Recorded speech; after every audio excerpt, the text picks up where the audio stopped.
I did stand-up when I was like a kid. Like when I was like 16, I started doing it. And I stopped when the rap group got the record deal. When I was about 19, we stopped. But at Yuck Yucks in Ottawa, where the same club where Norm Macdonald started. Yeah. I always thought that was the weirdest gift to give somebody, a lottery ticket, you know? So here you go, nothing. It's a chain in Canada. Chain in Canada. Yeah. It's like sort of like the Improv of Canada. And Howard Wagman is a manager there, still runs the place. He's Mark Breslin's nephew who runs the whole club. But I was just a kid doing it, and it sort of, because I'd go down there to see Norm. I'd go down there, because he had not come to the States yet, and that was sort of a moment where I realized. Was Norm doing especially well in Canada? He was like a headliner in Canada. He hadn't moved to and there probably were. I guess there were a number of headliners in Canada, right? Or there were Canadian comics that would sort of, before they, if they moved down to the States back then, they would just sort of tour the Yuck Yucks chain. And so Norm was kind of at the top of that group. And then shortly after I discovered him, he moved down into LA and started working as a writer on Roseanne, I think so. But I remember when that happened, when he went to Roseanne and then Saturday Night Live, and it was just like, wow, he was just here in this little dark basement, like a few months ago. And was it the same kind of jokes, like obtuse and it was weird that was sort of the thing. It was sort of the first, first time you're really going out to see comedy in a live venue. You're 16 years old. You're just kind of excited to be in a bar, So, somehow that's one of those luck things and it turns out to be one of the best comedians ever. Yeah, and then he was in his 20s, and it was just mind blowing. Because obviously there was weird comedy back then, but he was sort of one of the ones that really stood out that I saw live that was sort of more out of the box than a lot of the more sort of straight edge kind of comedy that was going on at the time. Yeah, he had like fucking great taste and great instincts and like not a hacky bone in his butt, just had like he had like ethics. Yeah. And just shocking. I wish I could remember some of the bits he did back then, but it was that sort of idea that you can just sort of turn the whole idea of stand-up sort of upside down and do it differently and kind of confuse and shock everybody, which was kind of amazing to me. It was hard doing stand-up when you're 16 years old and 17 years old. It really was never. People don't like you to talk about certain things. I remember Chappelle started when he was 14 and he did sex jokes, and somebody told him like, you can't do sex. Like people don't want that from a 14-year-old. Yeah, and for me it was just the confidence. I was terrified, Yeah. And you're performing to a bunch of college kids, and you just didn't have that kind of confidence or life experience or anything to really add. So it was more of silly plays on words and silly ideas. But I wore beige khaki pants and sneakers in my dad's suit because I wanted to look like Letterman, So because I loved Letterman, that was really why I went down there. I just loved Letterman, so. All right, so within the context of the movie, the thing that I was curious about is, you really got shot out of a rocket, and how did you handle it? Meaning, did you get arrogant? Did you get petulant? Did you know what was happening? Did you think you were exceptional? Did you think, you know what I mean? Like what was it like? The amount of times I've thought in my life about like, if I could go back to that moment, what would I do differently?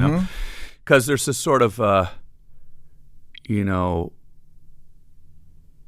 this sort of weird moment that happened where all of a sudden I was the show was a hit essentially, and I'd like to reiterate, you earned it.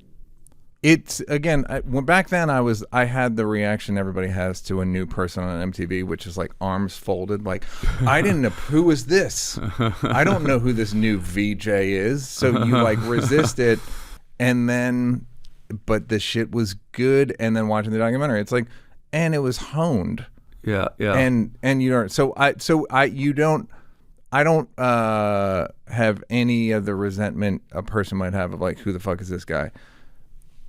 Now, go back to your answer. I just want you to know that you have my respect. Okay? Like, thank you, man. You have my respect, and I want to know what it was like. Yeah, well, okay, that makes it easier. You know, Honestly.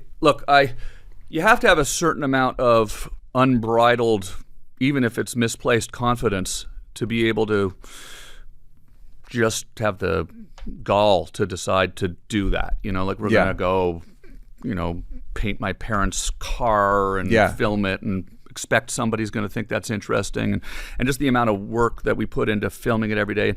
It sort of slowly built its following on the public access station in But Canada. even that was slow, according to the documentary. Yeah, it was a few years, and I did the show for probably 4 years without making money doing it. Then we got picked up by the Comedy Network the year before MTV picked it up, which was a little new cable network. But we sort of had this sort of, I guess I'd say sort of a skateboarder mentality. You know, I watched all the Bones Brigade, Stacey Peralta, Future Primitive Animal, Chin. You know, the idea of watching them go just, you know, cruise down the street on their skateboards and cause chaos was the first time I'd ever seen that, you know, because there hadn't really been video cameras before that. You know, all of a sudden you're sort of seeing a professionally produced video, but it's not totally professionally produced. It doesn't totally look like There's what you something see. amateurish about it. Yeah, Because yeah. they weren't professional actors. Yeah. And I would also like to mention the Beastie Boys being part of that. Like, they were early 90s, like, homemade, DIY, fun, silly. Yeah. And so when you're in that skateboard world, it brings you into listening to rap music too. You know, you're listening to you know, music that was made in a basement somewhere. And you know, there was a little bit of a feeling of you know, we're going to dismantle the way television gets made. You know, a little bit of a kind of a youthful naivety kind of thing. You know, and but then all of a sudden, you know, I'm, you know, getting asked to go on The Tonight Show or, you know, Conan or Letterman. And Letterman was the first show that I went on that was the first 2 shows as a talk show I went on was Oprah and Letterman. And I was the Oprah one in the documentary. I was like, he did Oprah? Yeah. And he's my favorite. Like, she said something, like, very favorable, which I found funny. Tom Green has been pulling pranks on his own parents since his days on radio. Yeah, it was surreal. And I was somewhat subdued on those 2, you know? I mean, I didn't have the Were you guts to go humble, on. or were you scared, or were I you? was terrified, I'd say, on Letterman. I mean, I was definitely, you know, he was my hero. I watched everything he did, and I was just loved the fact that I was getting asked to be on Letterman, and it was the first show, and it was all kind of new. So I was definitely kind of very sort of, you know, I did not try to go on and you know, light the couch on fire. right, yeah. Okay. Yeah. But then, you know, once I got into sort of the feeling of that things were working, you know, all of a sudden, you know, was getting, you know, a lot of attention for it. I really wanted to try to do sort of something crazy every time I went on a talk show. But I'm not talking about talk show. I'm talking about. Did you think, like, I'm kind of the shit? Well, I guess what I'm sort of saying is, yeah, like I kind of think that, like, to think like maybe to jump ahead a year, I hosted Saturday Night Live, okay, and I had a couple of friends who worked with me on the show, and I asked them if they could come kind of help write some skits with us, right? And so they said sure, right? So we're down there, and they gave us a little room and writing skits. And in hindsight, I kind of think, man, I should have just not tried to write anything, you know, like, because it's like, you know, we were trying to go, let's make this the craziest episode, you know. Yeah. And you know, I think that kind of was maybe a little bit much, you know. And also, you know, going on the Tonight Show, and I just go on in sort of some outrageous, you know, dressed as a tree or something. I think a lot of it came from sort of a fear of failure by just doing it normal, you know, Yeah. just going on and being funny, you know, in a normal way. I thought, well, I can hide behind some outrageous sketch.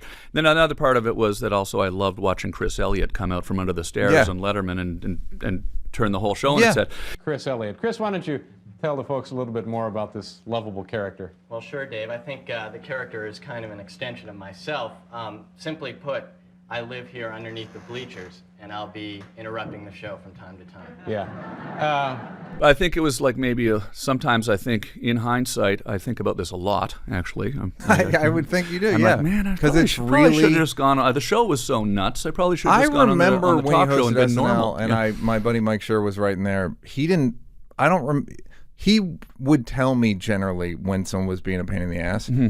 I don't remember them saying anything. Yeah. Has anyone said anything in retrospect or like? A couple times you hear he brought his own writers or Yeah. something like that, and it's like, well, it wasn't really. It didn't really bring writers. It was Yeah, more like but I want my so high did, school so friends. did Ray Romano brought his Yeah. own writers. They wrote that Yeah. Sweet Sassy Molassie sketch. Yeah, that yeah. ESPN. Dave brought me. Yeah. You know, if you have a thing, sometimes they don't mind. Yeah. Okay, that's cool. That makes me feel better. Yeah. 20 years of anxiety over it is now I resolved. believe it.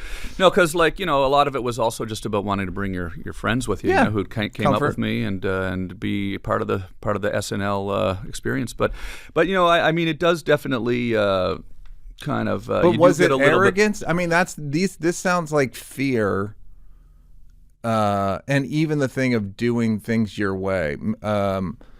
Anything original can sometimes be from a place of like, I can't do it normal. Mm-hmm. I don't have that skill set. Like, I don't think Andy Kaufman would have been a good comic. But yet, like, Seinfeld told me on this podcast, like, I went to a comedy club the first time to see Andy Kaufman. Yeah. You wouldn't believe, like, you were inspired by Andy Kaufman? Right. Most square comedian that, you know what I mean? Like, most analytical. Jerry's incredible, but, like, he's fairly what you'd call conventional. It's done incredibly well. So I'm not mad at the idea that, like, you have to do things your way, because I don't know, who knows if you'd be, like, as good in a sketch as Will Ferrell and Chris Kattan and Molly Shannon. Like, I've never I don't done know. a sketch before, so Yeah, it's like, exactly. well, let's just dress up as Yeah. eagles and run around and scream at each other, like. That was kind of like the thing. I wrote these bits that were more just sort of like, explosively strange, but not necessarily involving a whole lot of acting, But I think that what happens also is, or what happened to me was, all of a sudden there was all these opportunities, and they were opportunities that, like, I felt like I don't know how to do that, and it's sort of like, well, maybe I'll pass on that, not because I I'm don't too respect good for it right. or whatever, but It's more 'cause like I'm I wouldn't be afraid good. of Yeah. like not pulling it off, Yeah. And so that may sometimes have come off as arrogance or something, when really it was more probably fear driven again.